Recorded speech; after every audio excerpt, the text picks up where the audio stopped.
One more thing. Reportedly, Dereck Lively will be out for 2 to 3 months with a foot injury. What does this mean for him? And what does it mean for the Dallas Mavericks' future? Are they done? We'll talk about that and more on today's.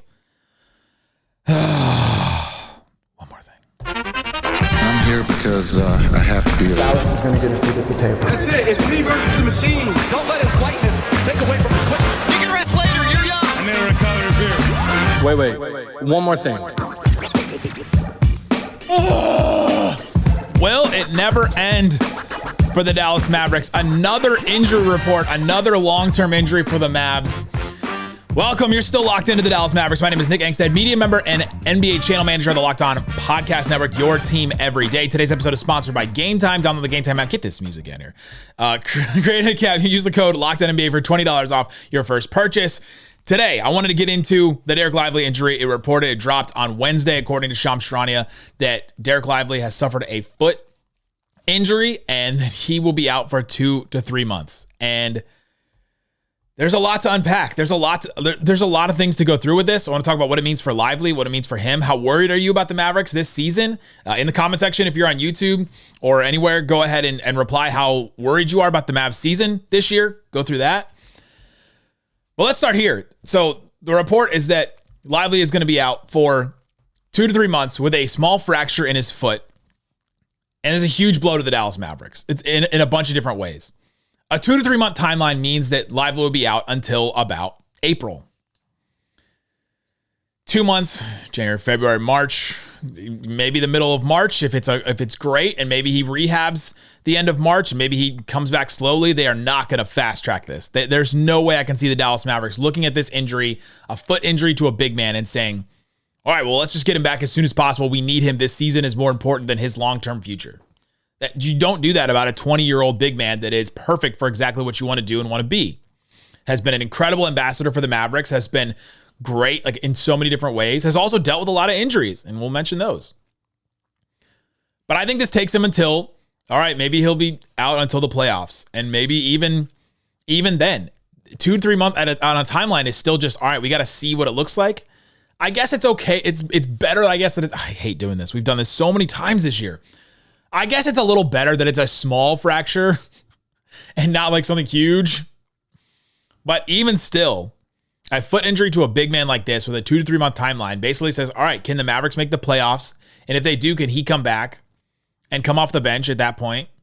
And they do the same thing that they did last year, basically, right? With Gafford starting, Lively coming off the bench and playing limited minutes. And we've been so frustrated that Lively, because of foul trouble and some things and because of injuries, that he hasn't been able to step into the 30-minute a game role that is desperately needed for this Mavericks team. So what it means for the Dallas Mavericks this season is that it's just another heap. Just heap it on. Just heap it on to all the issues the Mavericks have dealt with, all the injury issues. Luka's timeline, I'm recording this on January 22nd. He's supposed to be evaluated on the 25th if we take the 1 month evaluation thing, right? The only real report about Luka has been that he'll come back, that the Mavs believe he'll come back before the All-Star break, which the All-Star break this season is like February 16th.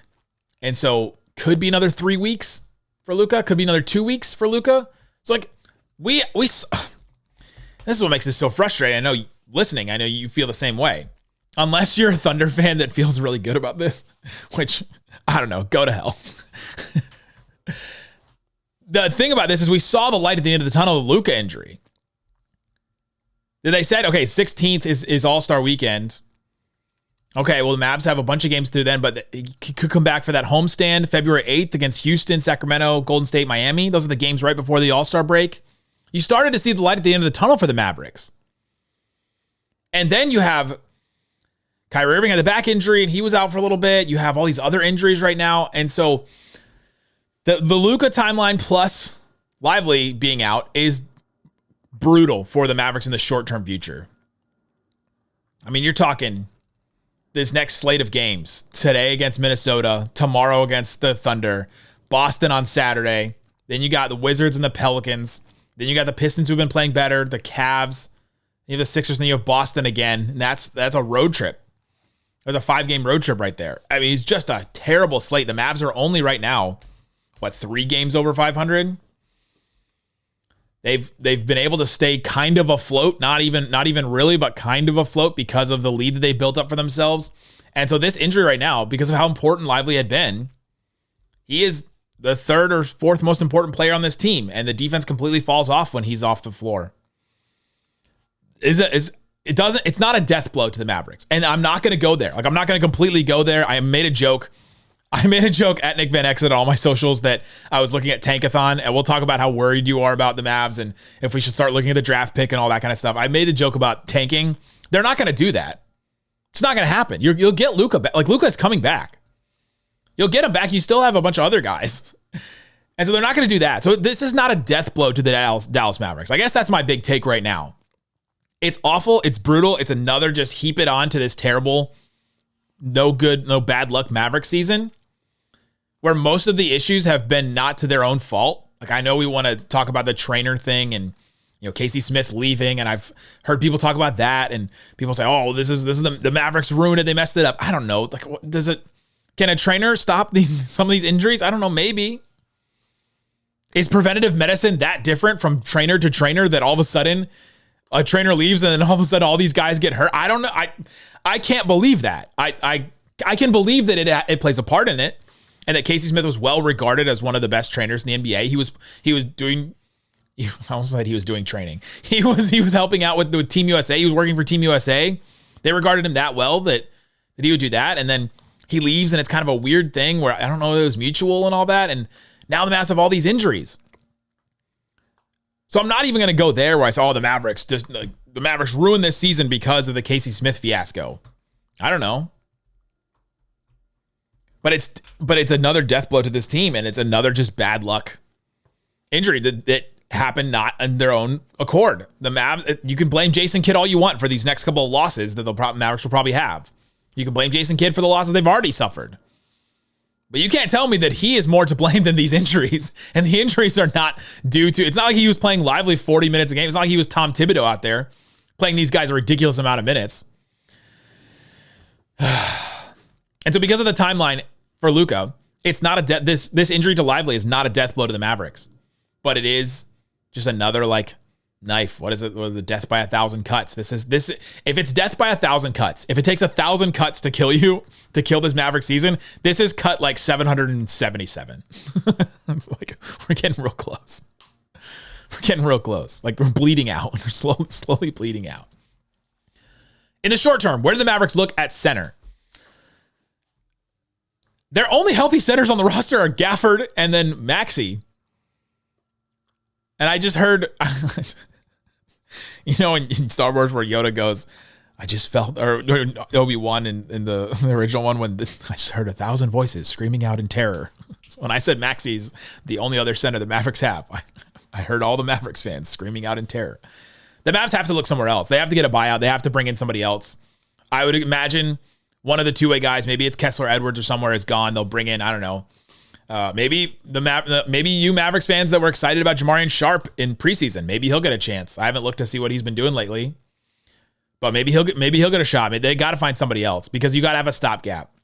You can't go the rest of the season with just Gafford and Maxi. Maxi's been too injury prone. That puts so much pressure on Gafford. Dwight Powell's already out, so I don't know that we don't know the timeline on him. And I'm going to go in on the Mavericks and the injury stuff. Because the communication on injuries, because that has been that has been so frustrating to me, and we'll get into that here. But coming up, how worried are you about the Maverick season? Is it time to tank? Is it time to tank for you? We'll talk about that and more coming up. If you don't believe, you shouldn't be here.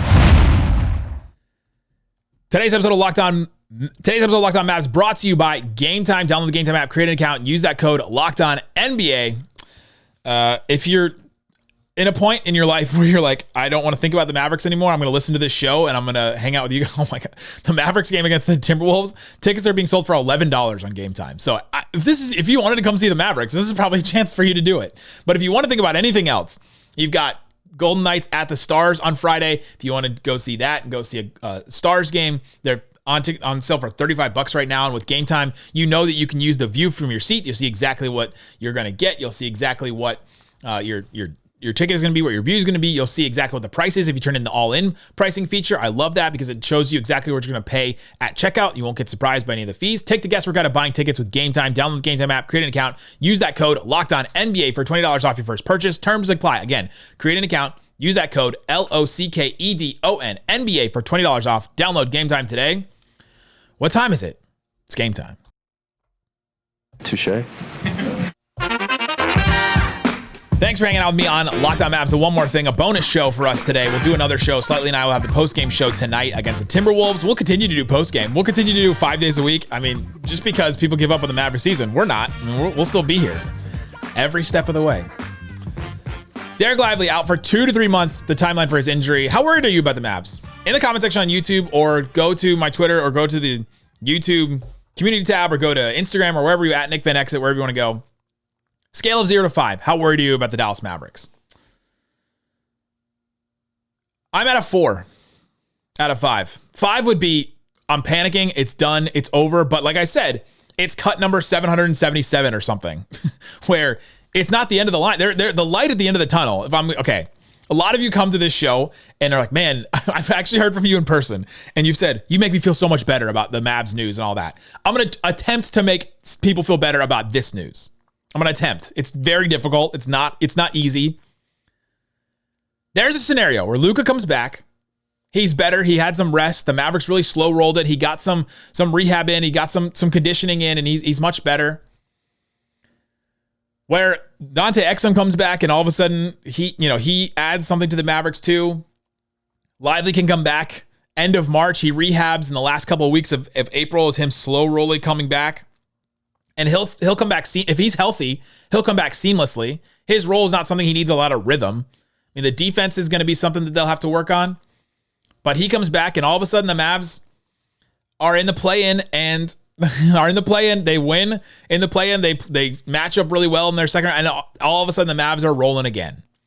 The runway is not as long, but there is a timeline where everybody's back for the playoffs. And you play the play-in, you win the play-in, and then you move on. And that is kind of the saving grace of the play-in. I know some people still don't like the play-in, but the fact that there's 2 more extra spots is kind of nice for situations like this where you know you're a good team. How many times have we talked about on this show? We know this Mavericks team is good. They had the best starting lineup in the NBA for just the 14 games that lineup actually has played together, and will probably for the rest of the season. But it's kind of nice that there are 2 extra spots where you can just sneak in. And yeah, you got to win 2 must-win games to get in. But it is nice to be in that scenario, and for the Warriors to be reeling, and the Suns to be desperate, and the Timberwolves to not be as good as they were before, the Spurs to not really have taken their stride yet. Still kind of waiting to see if the Clippers will fall off at any point. Doesn't seem like it. They've been really good. But I'm a 4 worried about the Mavericks for the season, because the expectations for me were they could go to the finals again. And I was feeling pretty good about them when they were healthy. But the injuries have just made it to the point where you're going to be in a position where you're going to be fighting for the play-in. And I kind of believe this, even without Lively. If Luka comes back, I believe in this team over the other teams I just mentioned. Here are the teams in the play-in right now. Sacramento, Minnesota, Phoenix, Golden State, and then San Antonio is like a game and a half out of the play-in. I feel good about the Mavericks against any of those teams, even without Lively. But if Luka is back in a couple weeks, they'll be in a good spot. But I am worried because it doesn't give you a lot of runway to build up the momentum the Mavs need to go in a playoff run.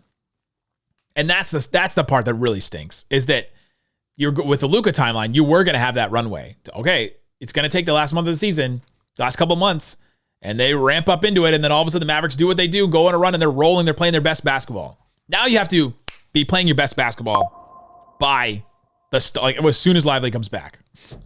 And maybe, like I said before, maybe it's seamless and he comes back and the Mavs, besides Lively, are playing their best basketball by then. That's still a possibility. We're going, man, this team's playing really well. They could use a defensive center if they could only get that player. And and then Lively comes back and all of a sudden, man, they got exactly who they needed with 2 weeks until the season goes. And then he fits seamlessly and then they start rolling in the playoffs. And it could happen. I'm going to do remember the kid from Angels in the Outfield? It could happen. I think I'm going to violate copyright laws, and I'm just going to get that drop. It could happen. I'm just going to just do it over and over again. Ugh. All right. I'm also frustrated today about the Mavericks themselves. Their injury communication has been awful this season. And I know they've had many injuries. They've been complicated injuries. But even as far as this morning, even as late as this morning, Dereck Lively was listed on the injury report for today's game, January 22nd, against the Minnesota Timberwolves as questionable. If they thought he had a fracture in his foot, how would he be questionable? Maybe they just found it today, and maybe Shams reported it as soon as they found out. And that could be. But how is he questionable if he has a fracture in his foot? Make him doubtful? Just put him as out? He's questionable, then out 2 to 3 months? I thought that the gambling in sports, I thought the one good thing we were supposed to get out of gambling in sports, shout out to FanDuel, I thought the one good thing we were supposed to get is to get transparency for these games, to get guys to play more. That the league would look at these things and say, you've got to be really transparent about your injuries. They've been fining teams for not playing players that were healthy. They fined the Hawks for that. And now we've got these, this is going to affect the line. He's questionable, and now all of a sudden he's out for 2 to 3 months. That's wild to me. And there's been all kinds of instances like that where all of a sudden a guy is just, he's not listed and then he's out of nowhere. Or he's questionable and then all of a sudden he's out. And I guess the questionable is kind of 50-50, right? But to be questionable and then to be out 2 to 3 months, that's frustrated me. What does this mean for Lively going forward?